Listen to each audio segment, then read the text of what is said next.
G'day everyone, welcome back. There is a chance of harvest today. The moisture has been increased at Cascade and Town and everywhere in CBH, in fact, to 14% deliverable. Henry did a sample this morning because obviously we're all ready to roll today because of yesterday. And met us at the shed at 8 and his moisture was 15%. So what we're doing is right now we're going down with a bag, and I'm just going to show the boys how we put a bag on, because we're obviously not going to start at 15%, but we're going to put a bag on so the boys know what to do. And then we've got a bag ready to go for whenever we want to start bagging. But yeah, we can start delivering.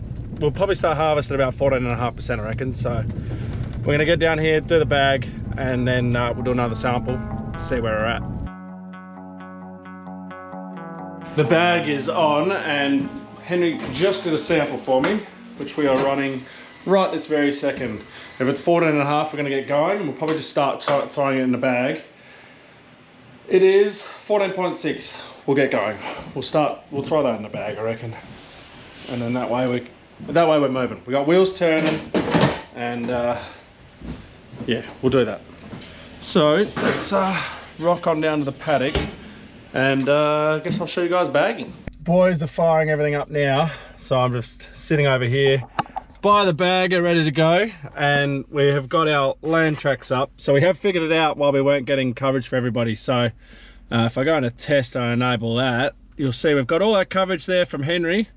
And if I go into round dam and enable that, you'll see we've got the coverage there from Dad as well. So they were on the wrong ones. So there's a different setting when you go into do your coverage. But we've got it all now, which is good. So we've figured it out while we weren't seeing each other, which is mighty handy. But nah, having the app, the boys love the app in there because they can see where the other header is. You know, when they're in loading and they go, oh, which header am I going to? Obviously, we've got the flags up there to know whose is who, but when they're a distance away, you can't see. They just look on there and they can go, bang, it's that one there, and off they go. Which is a very handy tool. So we can see now that we've got them both doing coverage, which is good. Everybody can see it. The only thing we're not sure is both Braden and Dad are a circle instead of having their little icon, but yeah, that's no biggie. I just got a Snapchat from Dad, who's obviously out there harvesting. Let's watch it together. I don't think I'll ever get sick of looking at that.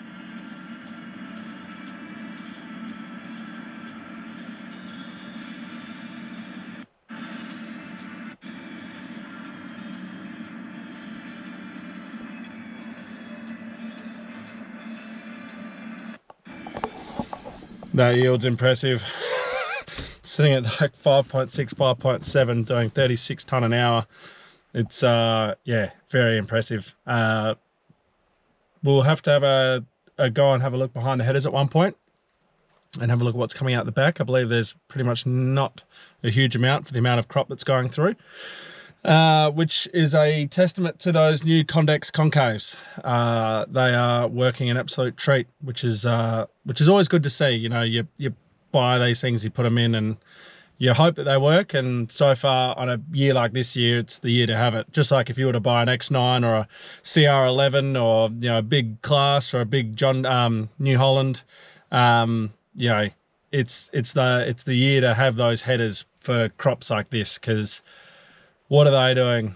Maybe, you know, they're going to get their 70 tonne an hour combined.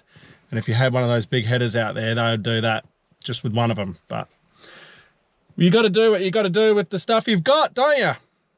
But yeah, it is a truly amazing year this year. We've been very blessed with the rain we got early on. Obviously the new seeder, the liquid system, yeah, staying on top of, you know, the spraying as we've gone through the year.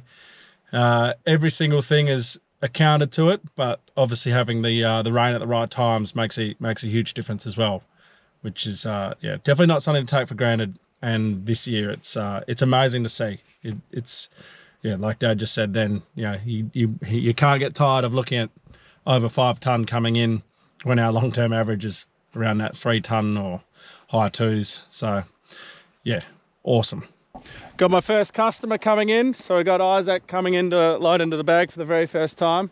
I'm going to be wearing my super cool hat because I reckon that with the mesh, it'll stop all the chaff, because I've got to stand out the back and hold the bag down while we get our first load sorted, and then we've got to get the brakes right and everything like that. I get absolutely covered in chaff, and for those who don't know, barley chaff is just ridiculously itchy. So I don't particularly want to get itchy. So I'm going to be wearing my hat to see if that avoids my neck from just, yeah, becoming ridiculously scratchy.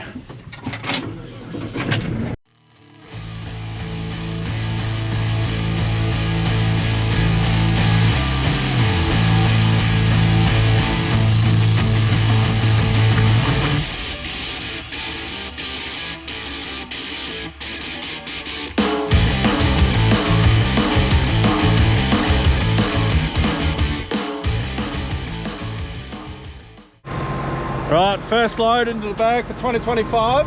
I've got my pressure at about, I did think I had it at 90, but it's gone down to 80. It really, like, I actually need to get more brake fluid, so remind me of that. I need to go and do that.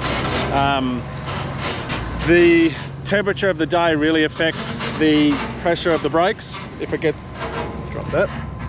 If it gets colder, it drops right down. If it gets hot, it goes right up. So we've always got to be onto it with our brakes. But yeah, I'm going to get a sample out of Braden when he comes in, and then that way I can then go and run that and know if we can go into a bin or not. But for now, I'm just going to write that it is the first bag of the year, and it is the 27th of the 10th, 2025. And then once I know the moisture, what I'll do is I'll write it on the side of the bag, and then that way when we come to outloading, we can that way we can blend it. You know, if this is 14.5, I'll blend that with a 11.5, and we can deliver it at, you know, 12.5 or 13%, something like that. So that's yeah, that's bagging, and what it means is we're able to get going right now instead of waiting for the moisture. And yeah, when we can get going to the bins, we'll go into the bins. Now, just a quick rundown. I did explain it in another video, but how does a bagger work? So as you saw, the grain comes in, and then it starts to fill the bag, and then the tractor is in neutral, and then the grain starts pushing the tractor forward. And what happens is we've got up here our brakes. So we set the brakes at a certain PSI, and then they then determine how quick or how slow the tractor goes forward. On the side of the bag here, we've got an indication mark. So there's a ruler that comes with these bags, and you can stretch these. I think you can even go to like 120 PSI and really stretch these two lines to be like up to here. And then, yeah, that way you can fit more tons per bag. I think we work on about 200 ton of barley, and about 220 of wheat goes into these bags. So yeah, that's sort of what we work off. If you put more pressure on those wheels, on those brakes, then that obviously means you're going to fit more tons in. God, look at that. I just took the hat off and I got flies all over me. Should have left it on.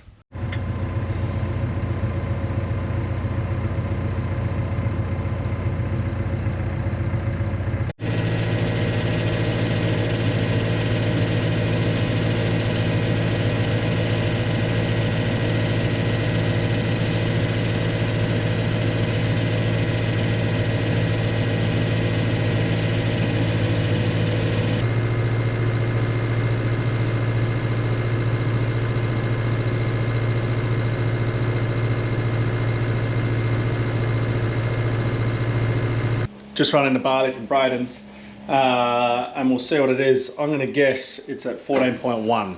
You know, we've been going for a little while now, so I'm hoping we're good to roll. Just on the whole, you know, quality of the grain, the German staining is obviously what is actually the one that's holding us up for going malt, which is very disappointing. Yeah, I'll have to talk to the brewer that we're in discussion with for making the Tom's Brook beer and see what they reckon about German, because honestly I don't know what affects it and why that, you know, what that does to the beer. German, you're allowed 30, and in one of them we had 120, one of the loads.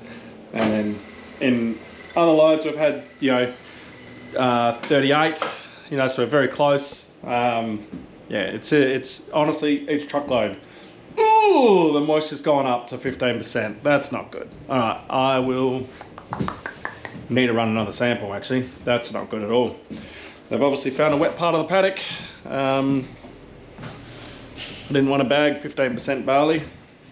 That's not what I wanted at all. Tell you what, the moisture is all over the bloody place. 14.6. So we will keep rolling at that. 14.6 is manageable. 15% is, you know, you don't really want to leave that in a bag for too long, and this bag will be down for months. Brake fluid, I have got that, so we're all good there. You might wonder, why not just go into the canola, go into the, you know, rest of the canola and Rhiannon and finish that first? Two reasons. One, I'm slack and I would like to keep my bins where they are. The barley's there, it's ready to go, and when it's means I just don't need to move the bins just that one extra time.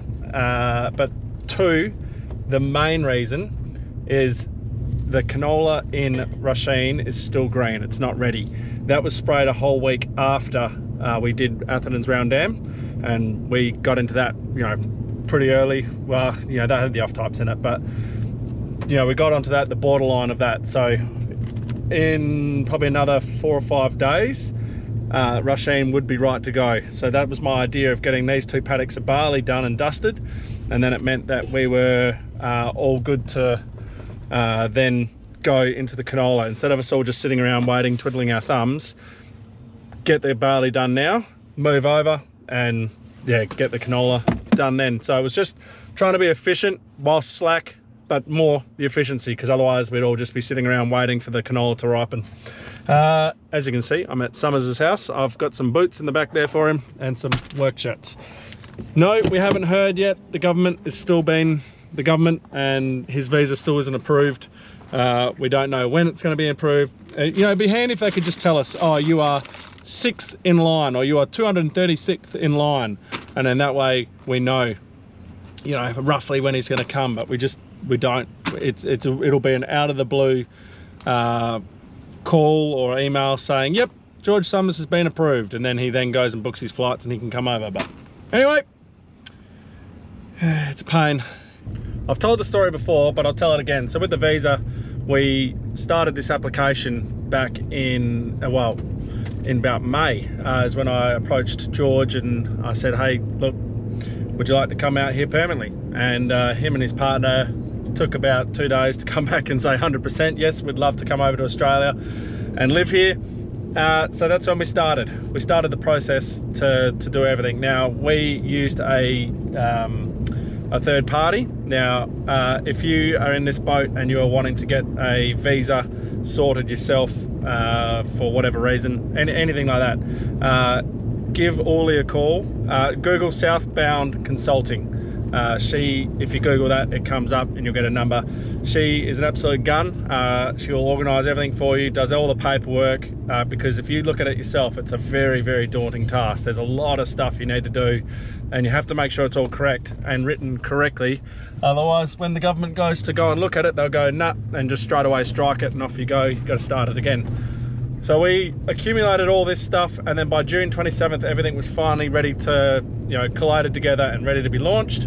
Well, sorry, lodged. It was lodged then. Now, when we lodged in June, it was a 90 days, and it was 50% of applicants have been approved by then, and then 4 months is, you know, that's the end.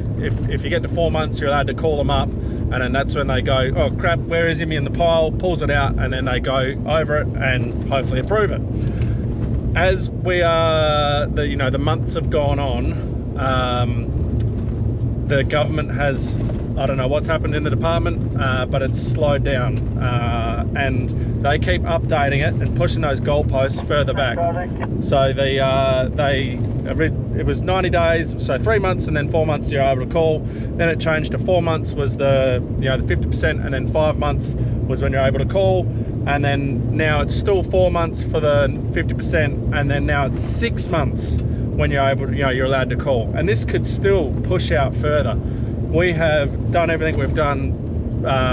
We've got onto the priority pile because we are a skilled working visa and we need George here for harvest. We need him here right now, but unfortunately he's not here.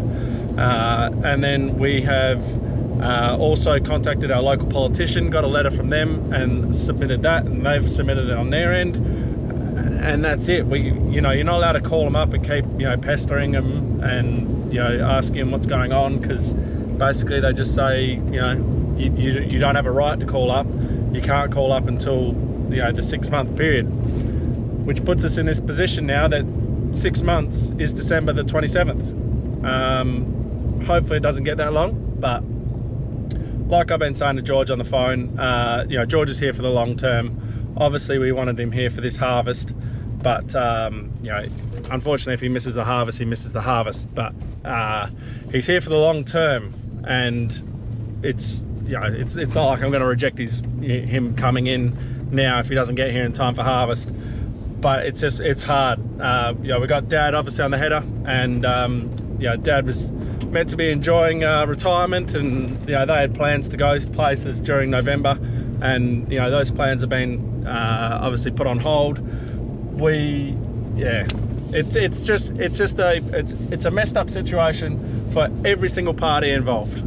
George wants to be here, we want him here, but he can't come, and his partner's got a job at the school, and she's waited this time for hopefully George getting his visa so they can come out together and George can show her around and introduce her to people. Unfortunately that's not going to happen. She's flying out next week and she'll be here so that she can go and start work at the school, because it's something that she really wants to do, and she doesn't want to miss that opportunity. So she's now coming out early without a due date of when George is going to get here. So it's hard on everyone. And unfortunately there's nothing we can do unless we can go and if someone watches this and they're high up in the department, maybe they can do something by tapping someone on the shoulder and saying, hey, can you just look at George Summers's visa application please. That's about it.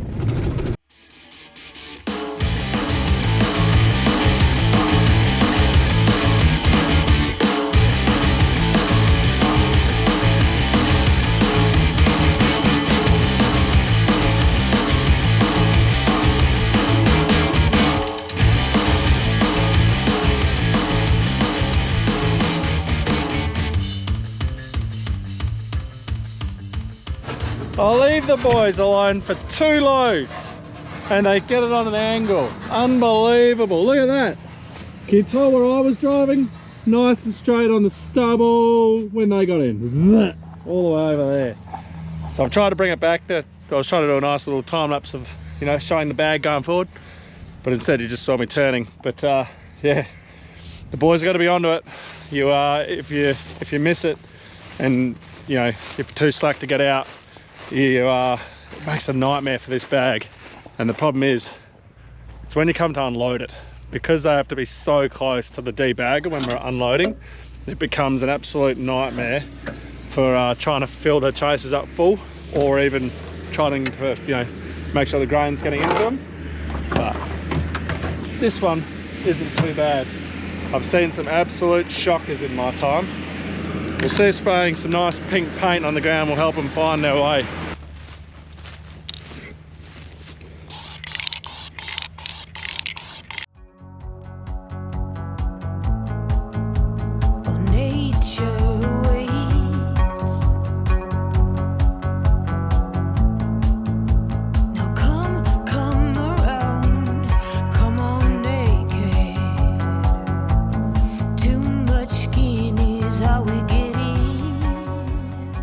Well, back here again, and just seeing what we're at. The headers haven't moved, but it's been about another 45 minutes since I did the last one, so we'd hope it's moved. Now just again on this moisture meter, this is one that's on loan from CBH. They give it out to growers during harvest time so that we can obviously run our own samples. We're not to, this is a guide only. If this one says it's 8%, we go down to the bin and it's 8.5. We have to go off the bins one. We can't go off this one. And this one is here in a central location so that other growers can use it. There's 3 other growers that come here and use this here. So I can't take it with me in my ute and just have it where I am or down at the paddock just running off the jackery, things like that. I need to leave it here so that it's a fair use for everybody around us. It's a nice central location for me with my farm. You know, it's a little bit of driving every day, but yeah, it stays here. And the moisture, 14.3, protein, 10.3. So we're malt again. Well, apart from that moisture, we're malt, but the germ end I reckon will be too high. But 14.3, it's coming down. So hopefully in another hour, we'll be at a deliverable state and we can start going to bins. We've got 12 folds left, so that's about 1.5 chases to go. And then we've done our first bag. So I'm gonna grab Dad's ute, so Ben, and race out, grab a sample from Braden, and then go to the shed, run that sample, and then I will then be back. Hopefully it's dry enough that we can go into bins, but if not, we're gonna have to go into another bag. So I best go and do that. 14.1, so nearly deliverable with that. I reckon we'll be chucking that into a bin and blending that out instead of chucking a new bag on for just 14%. Yeah, 14% deliverable. We'll chuck this bag on anyway and we'll get it down there, so we've got it down there ready to go. But yeah, we'll probably give Brian a call and get his boys rolling out. That is our first bag done for the year. So Braden's out there waiting for the boys. As soon as he comes in, I reckon I'll get him to go into PS2 and I'll grab a sample. Hopefully by then it's 14 and we can then start chucking that into the 100-tonner. And we have got a truck on its way out now because I mean, it should be dropping. The wind is up, the sun's out. Yeah, should start dropping quite fast, I'd imagine. Can't win with this moisture. 14.2 now. It's hard. You want to get harvesting, you want to get moving, but then you're dealing with stuff like this. You know, when we're stopped, it's you're losing time, you're losing money. That moisture is 14.2. We will continue to go into PS2 until that's full. I'll do a sample probably on the next chase coming in. And yeah, once that one's full, we'll have to either go into a bag or hope it's dry enough to be deliverable. So yeah, that's what we're gonna do. Brian has sent a truck out, so hopefully only one, but yeah, we'll get back down and we'll keep doing samples. It's a lot of driving, but you know, you got to make sure that your moisture is correct. The worst thing you want is well, the worst thing is when a truck goes in to deliver and they're wet. You've then got to either bring it back and unload, or then go and spend the money to go and get it dried, or yeah, it's a pain.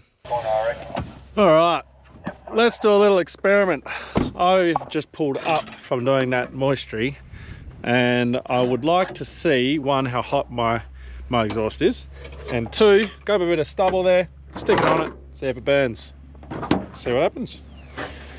That's the whole point of doing a science experiment. All right, on the exposed part of the cat, it is 200 and, well, it's going up, well, 275. If we go where I have wrapped it, that has dropped down to, it's still dropping, about 194. So let's grab ourselves a bit of stubble. Let's grab this one, put that onto the cat, and let's see what happens.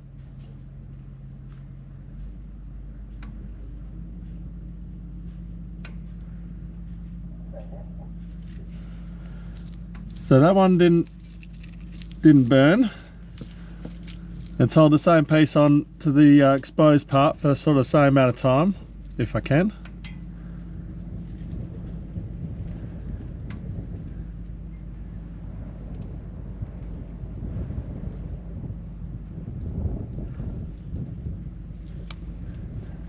And that one did burn. It's always good doing something like that for me to check, to make sure that what I've done is actually going to work. You know, it's obviously hot regardless, and you know, you don't want to be out in long grass or anything like that, but being able to hold a piece of stubble onto the wrap, and the wrap not physically, you know, burning, well, making the stubble burn it's achieved what I was wanting. When you had it on the actual cat, you could see that it burnt the stubble. So it's yeah, it's good to see that there has been a difference, and you know, I can rest a bit easier when driving out in the paddock. I've been out in the paddock a few times now with this. Whenever I pull up, I just always make sure that I'm not got any long stubble underneath me. But yeah, anyway.